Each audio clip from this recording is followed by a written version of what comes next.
Unlimiteds now coming down for the start of the championship heat here in the Hydrofest. In lane number 1 here in the winner take-all final, it'll be Miss Exide with Mark Evans. By choice, Mike Hanson takes lane 2 in the Miss Budweiser.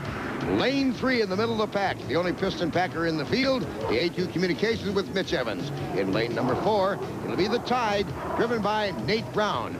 Lane number 5, the T Plus, with Steve David driving. In lane number 6, it'll be Smoke and Joe's, driven by Mark Tate. And the trailer boat for this one will be the American Dream, driven by Dave Vilwalk. Oh boy, a lot of horsepower assembled out on the course as the boats come down. Everybody is in their lane. They are now eyeing the start line to see if they get the flag to go. Look at the lineup, and they do. They are off and running.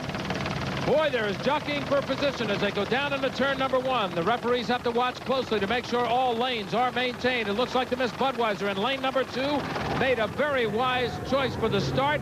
Mike Hanson has taken that boat out to the front. Mike Hanson in the Miss Budweiser is leading and hits a little bit of wave action, and no boats have preceded it, so that means the course is going to be rough. And you're looking, second place is the Tide, and the third place is, I believe, the T Plus, and this is a 5-lapper. Now remember, the T Plus, Steve David won his first unlimited hydroplane race here last year in this race. He is the defending champion. Now the boats are sorting out, and we're starting to see some lane changes. Still, the Miss Budweiser out in the lead. And he's now moved over on the buoy line to hold the Miss Budweiser tight, and you can see the Tide in that orange and white boat from our aerial shot trying to catch the leader, and we're inside the Miss Exide, driven by Mark Evans. Mark back in 4th place in the Miss Exide, getting a good view there of the lead boats out in front of him. He's hoping that one of them will make a mistake. The Tide boat is right up there in 2nd place, riding literally on the outside of the rooster tail for Mike Hanson in the Miss Budweiser. Whoa! Miss Budweiser really coming through and chomping through that turn because of that missing part on the back end of the boat, Jim. It's like he has to literally manhandle it through the turn. It's called the non-trip, where it should come out of the turn very smoothly. It digs in. It could badly turn his nose to the right. He's got to watch that for this whole race, as once again our cameras are inside the Miss Exide. You can see the rough water breaking up over the bow of the Miss Exide. Mark Tate riding in 3rd in the Smokin' Joe's. Let's not forget that boat caught fire earlier in the day. He'd like to catch a little fire now off the back end of that boat and get it moving a little faster. Miss Budweiser very, very rough through the turns. You can see there that missing part on the back of the boat right on the trailing end, and you can see also the skin missing off of that wing on the back of the boat. That's all affecting the ride, but still the boat is in 1st place. Mike Hanson just has got to be holding that steering wheel to the white knuckle point as he turns it and forces that boat into the turn.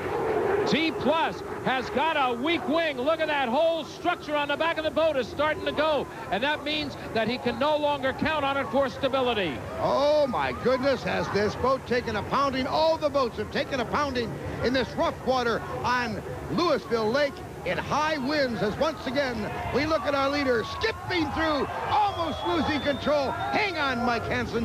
Boy, he has had a ride in this boat. This is an E-ticket at its very, very best. That wing structure in the back looks like it's loosening just a little bit on the Miss Budweiser. I can't even imagine that that thing is even on the boat at this point, the way he's been crashing it through the turn, because as he comes around, it's the back end of the boat that's grabbing. As we said, these are like dirt track racers. You throw that back end, but you hope that it'll come smooth around as the skid fin kicks in. On the Miss Budweiser, it's literally taking a bite out of the water. 2nd place, the Tide boat is driven by Nate Brown. He has had a very good ride in that boat all day long. And we're looking at Mark Evans and Miss Exide, who's battled the Smokin' Joe's with Mark Tate this entire heat for 3rd place. They're currently 4th. And here comes the Miss Budweiser, the wounded bird, if you will. Look at the tail section, Jim. It's missing. He has totally destroyed the tail section. I'm telling you, this has been one of the roughest races we've seen. The T Plus had a weak tail, and this tail now is completely off the boat. Mike Hanson takes the checkered flag. Bernie Little doesn't care about damage to the boat. He says, bring it home in pieces, but bring it home a winner. Second place, and in very good shape compared to the rest of the field, is the Tide boat. There you see the Miss Budweiser just winding down. And the T Plus went dead in the water, is now restarting, and we hear that fuel shut off on the outside. That valve slammed closed again, but this time he restarted by opening the valve from the inside. And here's your final order of finish.